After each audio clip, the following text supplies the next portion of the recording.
In this video, we're going to see a demo of Unix pipes. So the first thing we'll do is we'll start off with looking at the man page for the pipe system call, the system call wrapper function. So right here, you can see, as we indicated in the slide review, the pipe system call is very simple, and generally the use of pipes is pretty simple, both in terms of coding and usage on systems in Unix as well as, for that matter, in Windows. So the pipe function creates a pipe and allocates a pair of file descriptors. So it's a pair of file descriptors. The first descriptor connects to the read end of the pipe, and the second connects to the write end of the pipe. And that's really it, right? So file descriptor 1 and file descriptor 0, as simple as that, okay? With that done, let's look at our source code, which will show us the actual pipe, right? So more Unix pipe.c. Let's look at the actual source code relating to how we're going to create the pipe and drain the pipe. So here we have a message called greetings, and then further we are initiating the pipe. Whoops, let's go back here. So this is where we create the pipe, right?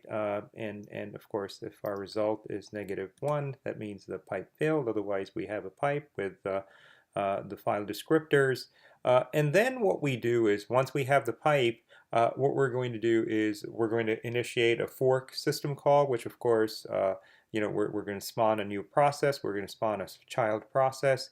And then, as you recall from earlier in chapter 3, if the return value for the fork system call is greater than 0, that means we're in the parent process. And what we're going to do is, if we're in the parent process, we are going to close the unused end of the pipe, which is the read end of the pipe, and then we're going to write to the pipe, and then finally we're going to close it.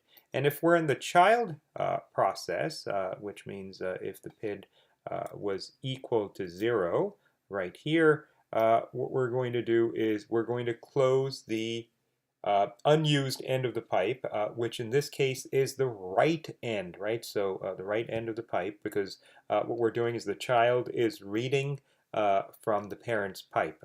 That's essentially what's going on, where the child is reading from the pipe. Okay, and then once we've read, we're going to say child read and then close the pipe. Okay, so that is a quick illustration of what we're going to do with this particular code. So gcc -o unix underscore pipe, unix underscore pipe.c. Excellent, compiles fine. Let's go ahead and run it. Okay. All right, there we go. Child read greetings. So once again, what happened was a pipe got created, the processes got forked, or the process got forked, and then the child read from the parent.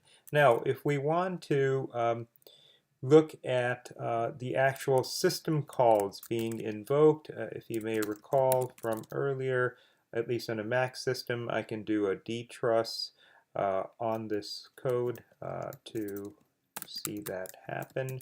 So let's just do that real quick. Okay, excellent. And boom, we're done. So let's roll back and see. And you can see it's fairly elegant in terms of the number of system calls also, and the way they're getting invoked. What we've got here is right here. We've got a dtrace, systcall, syscontrol, return. Here is our write.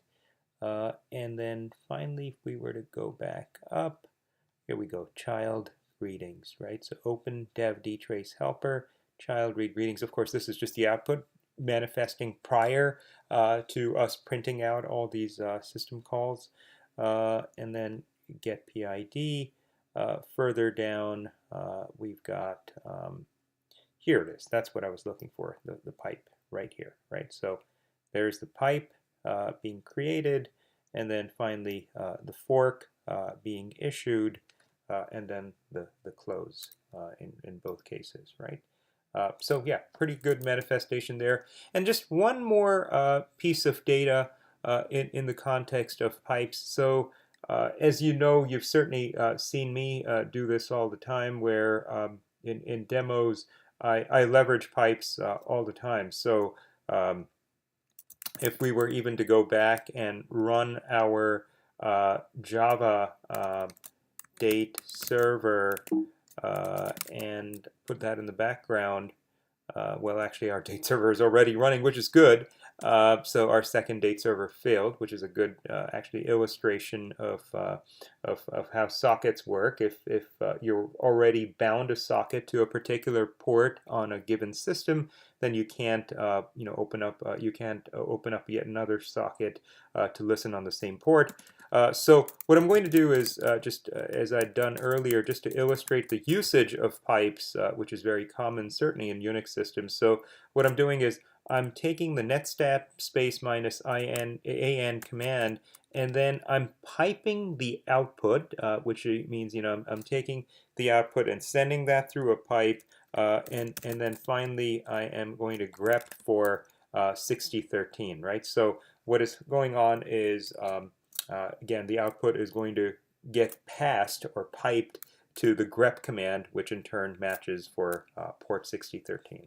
Okay, so one more time, this was just an example of the Unix pipe, how Unix pipes are created. Again, a very simple system call to create the pipe, and then effectively to read from one end of the pipe and write from write to a given end of the pipe. That's effectively all that is involved with pipes, and then of course we can look at the man page there, which gives us good information on pipes. That's it. Thank you very much.